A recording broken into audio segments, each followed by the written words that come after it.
sebuah gurun pasir, hiduplah ular dan tikus pasir. Sebenarnya sang ular sangat ingin memangsa tikus, sedangkan tikus berusaha mencari akal agar ular tidak lagi berniat memangsanya.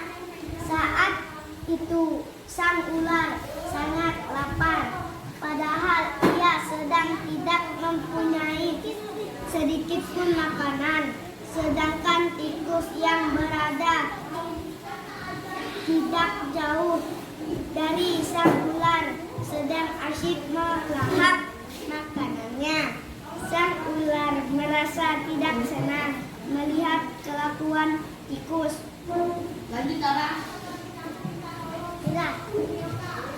Dengarkan ucapanku, wahai tikus yang angkuh. Aku pasti akan mendapatkan tubuhmu yang mungil dan lezat itu. Lanjut, Fauzan tikus. Hei ular, berusaha dan bekerjalah. Jangan hanya berani mengancam. Kalau hanya mengancam, ekor semut pun bisa. Lanjut lagi, Nindi. Sang ular sangat marah mendengar ejekan tikus. Ia lalu kembali ke sarangnya dengan perut yang lapar. Sedangkan tikus masih lahap dengan makanannya. Waktu terus berjalan, tetapi ular tidak juga menemukan makanan. Ia juga enggan untuk keluar dari sarangnya. Sementara itu tikus sudah lelap dalam sarangnya. Ular yang masih dalam keadaan lapar segera mengendap-endap mendekati sarang tikus. Meski ia masih sangat kesal terhadap tikus, dan kini ular telah berada di sisi tikus yang sedang tertidur pulas. Lanjut, ular. Hei tikus, aku sudah berada di sebelahmu dan siap untuk menyantapmu. Nindi. Tikus segera terbangun dari tidurnya. Sambil berpura-pura muak, dia mulai memutar otak agar bisa lolos dari cengkeraman sang ular. Tunggu dulu ular, sahabatku. Kalau kau ingin memakanku, kau harus berpikir dulu. Kita hanya berdua di sini. Tidak ada hewan lain. Jika kau memakanku, maka kau akan sendiri. Kau tidak akan mempunyai teman yang dapat kau ajak mencari makan. Kalau begitu, kau tidak akan makan dan akhirnya kau akan mati. Sejenak sang ular terdiam. Dia mencoba merenungkan nasihat tikus. Jadi kita tidak bisa hidup sendiri. Tentu, bukankah kita bisa berteman dan tentunya kita dapat mencari makan bersama? Bukankah itu lebih menyenangkan daripada nantinya setelah kau memakanku, kau hanya akan hidup sendiri? Ular mengangguk tanda mengerti.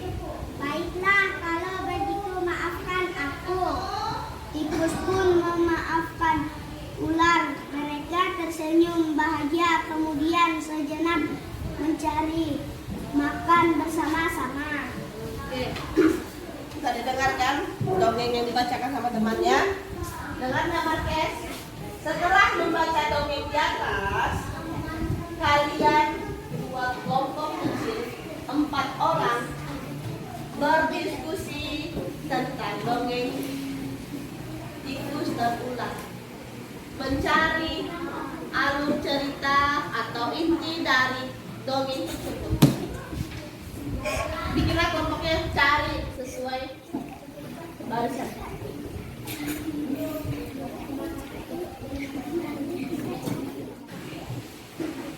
Sudah ketemu kan kelompoknya masing-masing? Cari inti dari dongeng yang sudah dibacakan oleh teman kalian tadi. Apa inti dari dongeng tersebut? Kerjakan. Diskusikan satu buku, satu kelompok. Setelah didiskusikan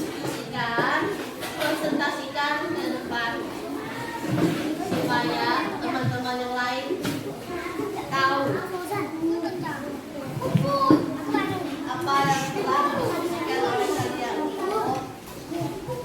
sekarang sudah ada 3 kelompok yang mengumpulkan diskusinya.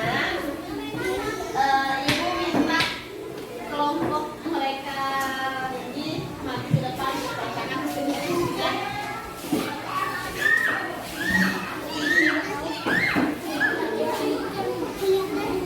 Baca yang lantang supaya kawan-kawan lainnya dengar. Besar-besar.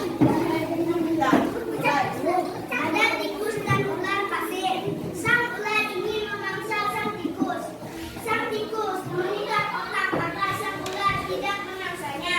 Habis itu sang tikus menasehati sang ular. Setelah tikus menasehati sang ular mencoba merenungkan nasihat sang tikus. Ular mengangguk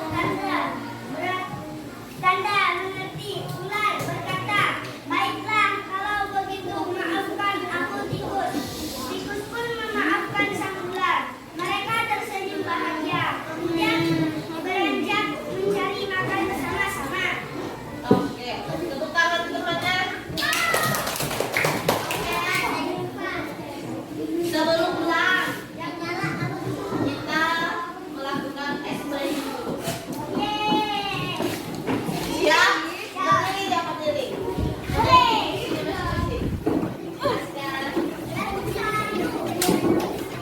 Konsentrasi.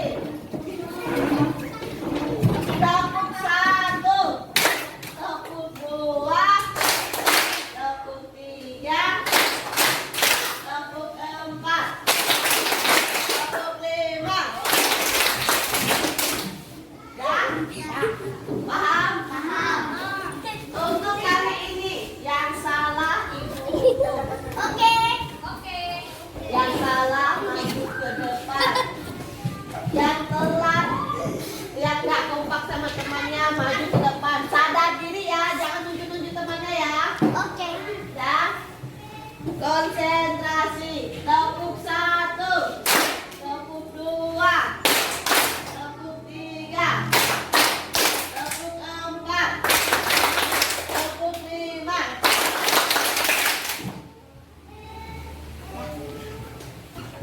Doa. Salam menebarkannya dan surga dimuliakan namamu dan datanglah kerajaanmu. Jadilah kehendakmu di atas bumi seperti di dalam surga. Berikanlah kami rezeki kami dan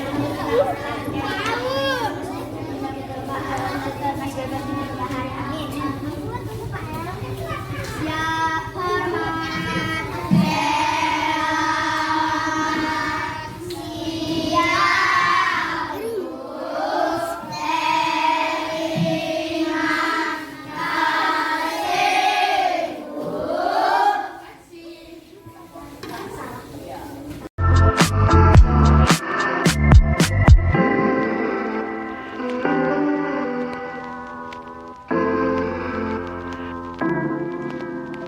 Thank you.